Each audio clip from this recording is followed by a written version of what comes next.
Hi everyone, welcome to yet another CompWiser tutorial. So in this tutorial we are going to see how to block all the USB ports in your laptop or desktop. So let's get started.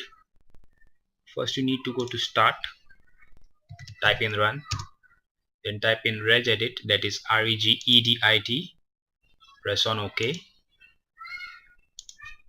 So here you will be in your registry editor.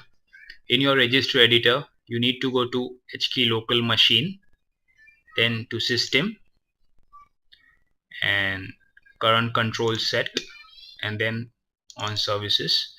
Now you need to come all the way down to USB store over here, and here you need to double click on start.